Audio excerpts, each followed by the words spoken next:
malo se kumbia fionga va telo po ia esa lele ia sanong ole o i November il masina po ia wa fa i to sang po i le lo fo le tua tanto o ia tu ia le masina po na so was lima ia fa i longa po i larlani Cristiano ia so po mai tanto Paola ya ai abatul fa taiti dia ila ngalwa ni sengalwa pingo fie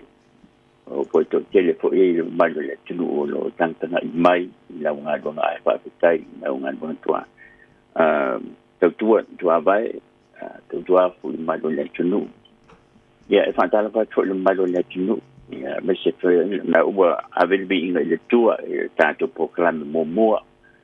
fa tu fo ile opening pa ya le tua fa kaneng to lang fa to lang as se le tu mai se ta bon malu tamam tina ma tu was ai mo le tu nu ya ole to fo le nei tanto le tu sa o tu na se to America so si le pie no lo tu kwa fi Samoa ya Samoa fo lo ta le ai ya le tu nu ile na se to America ya fa malo lo va pe lo te vai me si fo na wa mawal soifua la opción ile tanto ngabanga feipea iba status tije malo yo e vi ole li ole nganga fifira li tayao fa ilo tatu wa tunu ai ono de utatu wa ya ni fi masino November ya fa longo fo le ni tayao yo lo man wiel nai tu o lo ma wai fo ia tatu wa tunu ya me fo lo tu ranga ya ole nganga fifira na de uto e mol ni avono taua la fo tu yo ama fon fa lo telo ai nei vai nga tau ona fa mai a mai ta so ta inga fo ia pena ia mai se alo ta fa na le o lo ta le ni tulanga ta longa fo ia i America ya sa no ole na tu mai ta tan longa na i na fo i salo fo wa sili e mo vai so pe lo vai so to lo vai so ya le lisio o le lisio lo Samoa po ta ma fa na wala tu lo ta alo il talon football le football ya boleh la kapifa America National Football League NFL ya mana tamai la il tato fasolonga ele pasialo Samoa ngo ya peneisio le lo ta alo Detroit Lions numero di masul valu offensive tackle ya ono futuli ni sitor selauto sulim pauna mana fana o ya te sana duafe Muslim menento sangat taalo University o Oregon University tapi dia betul ma draft ile tu sangat dua suntas ile tem sangat mua le first round kasi ko sama mawalunga ile pilinga itu tonu ole nu fara por NFL ale Detroit ma lo talo ne seta si o sama longa tu tonu ole ta longa ne offensive line mai pau ko il Samoa po se policia na ausia il tulanga fo ile mawaina ile ipo ta all outland trophy ile te sanga lua face lua fu lua sala lua face fu wiva ta lua o ta siva so mai le mataki tai mani o lo talo ia le Minnesota Vikings numero iva sul fa defensive tackle ono fotu tasi inisi le maulunga po lo mi to sala maliva pona ia na fana o tasi vai lo surono ia tausanga ma na talo ia ile Stephen Oregon ia tak ya ono mai la ia ile fa solonga Atlanta Falcons no ia i ta sala samo Gaden Ellis ate tasboi lona tama Luther Ellis anta alvo NFL mai to fo to dua isi ono uso lo ta alo il NFL po se ta sine o ainga longa mai tonu to tele tanga to ainga la ta sine ta alo tonu il NFL le tai pe fo o le auso to nonga o for your beat nonga pala ni nonga ya ma el nonga sai tonu il NFL pa pena ko ila ya Ellis mai o lo talo Atlanta Falcons numero 5 sul 5 linebacker e ono futuro inisi le mawunga do sala fa su ponda pana o ye le tasiba iba lima to so sul neon ta sanga santa alo University ma onga ile Idaho University na draft ben fili luate suwiba ele tamisanga lona fitu numero lua sala pass fa ya na maile o popo au maba ile aule NFL Carolina Panthers numero fitus full defensive tackle ono futu tolu inisi tolu salau sulu 5 pauna mai na fana o ele te si vai o was one nem te sanga santa alo ma onga University of Oregon University people in Chile fia Oregon e Luala to University tai kuita to tu sai ngo Oregon State University mal University of Oregon luani te sanga tanta alo e po ma vai mai na fana o ye Stockton California ya o mele devon vele tal Saints New Orleans Saints numero sulfa wide receiver ono futu lima inisile mawalunga do salau sulpona pana o tasiva i fitu do sulfitu nenta usanga sa onga University of Utah na filfile lua fedo sulfa do sanga lemte nei il tamusanga fitu numero lua sepulu do salau sulfu lima ya o tasifo i o lo taalo New Orleans Saints o tali SF Fuanga ile numeral features fu lima offensive tackle mai o le mawalunga e ono futu ono inisi tosalau luas fu fauna ya wa na pana le lua fe malelua mosuto native sanga ongo i Oregon State University na filipili el sanga lente nei le lusalau lua fe lua sulfa le draft numero mo le run mo le pikiele numero sulfa se tasifo o taalo ile aula vale le Saints eku leota na vai tu pe le na be taalo ngale na nei ya numero lima sulima le linebacker le ono putu fai ni si lo slau lima sul fitu panga na fanda o te si vai le wo sulo no lenta sanga sa onga i se tasio University ta uofo i ta ngale ne football Auburn University no na luane ta sanga ta luna ta alo i te tonu o le NFL ya oni fai suo ta alo fo i au vale ta si le New Orleans Saints ono futu do sala was fu tupona ya ma taalo i linebacker numero pasu lima fana wi te si vai babalu do suo no nenta sana santa allo University of Utah lo na tolu ne o sanga talu on taalo ya mamoliki matabao lo taalo for New Orleans Saints ile se tam ali tonga fo na pika tonga numero basu tight end ono futu balu inisi do sala won sulton pona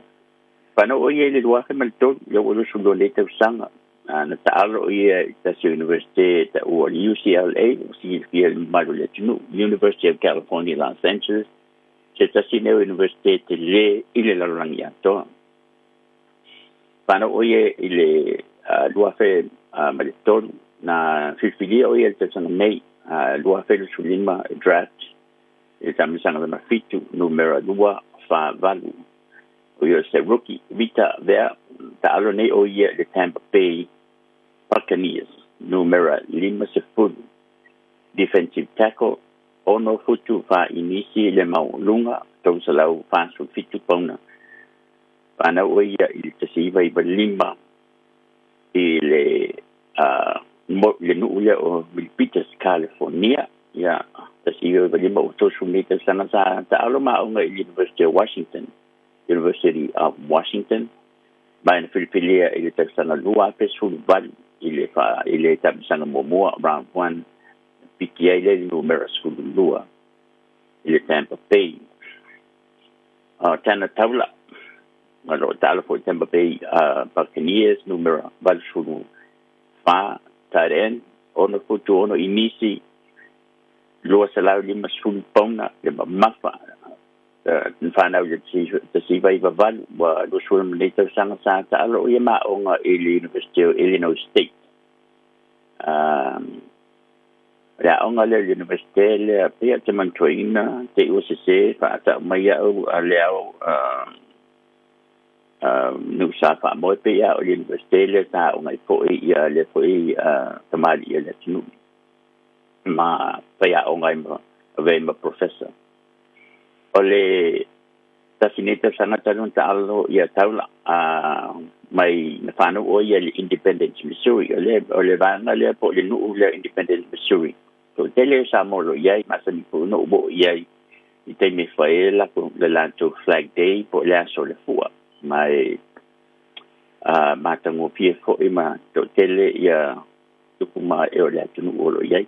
se ta sio alo le tunu o longa ta longa puka na kua talo ye Los Angeles Rams numero sulua wide receiver ono futuro inisi lo sa sulua pauna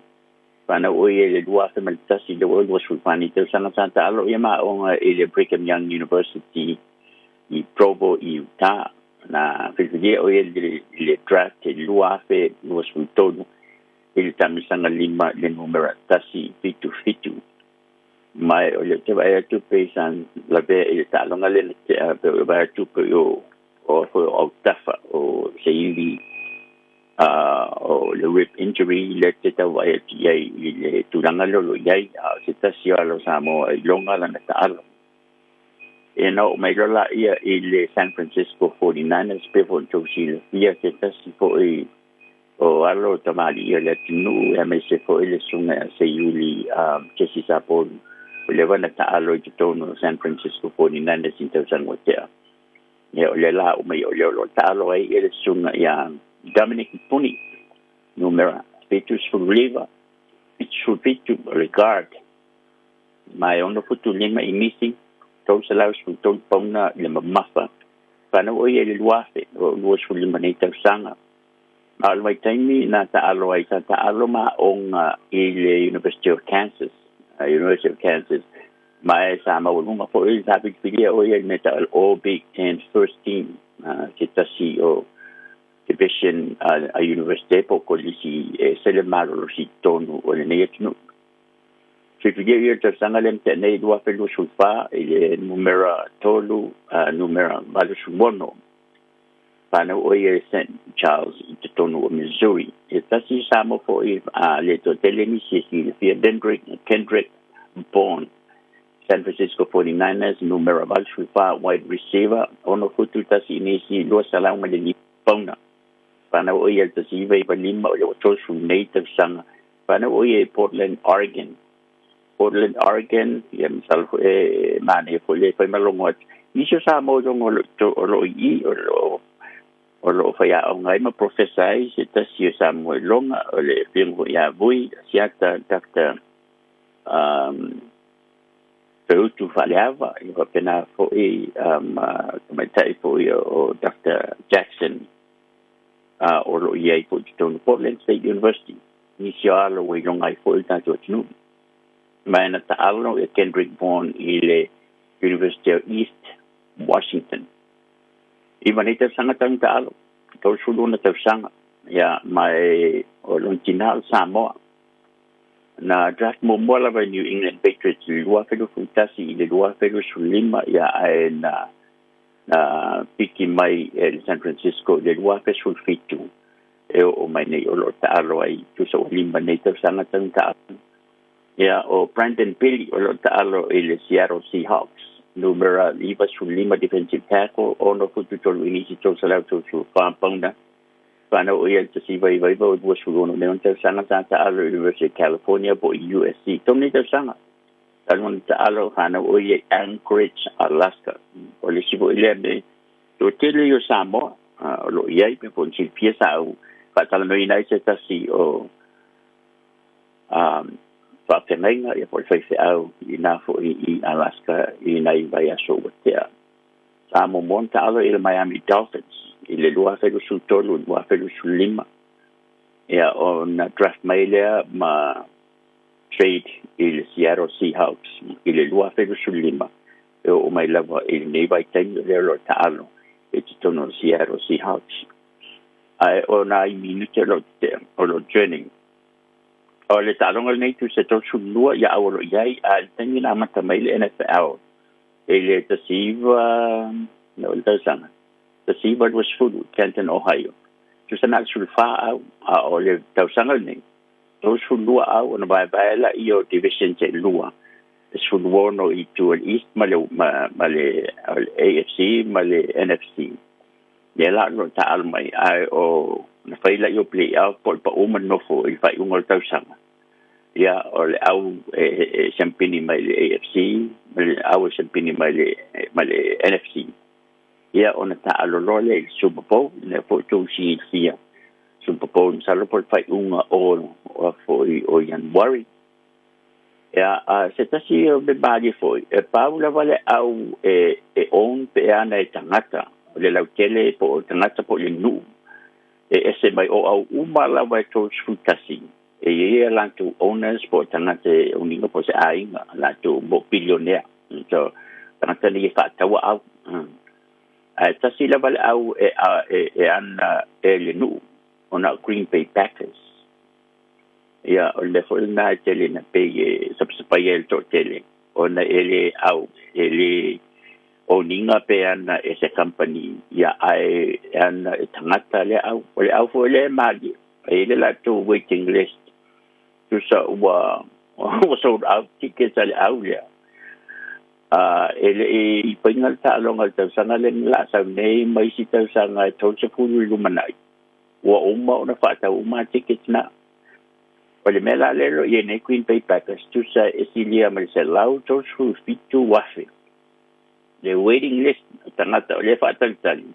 il nei emba waini tickets awa wa umma ona fa ta umma ye tickets ale au le nei ya o to telefon tangata ya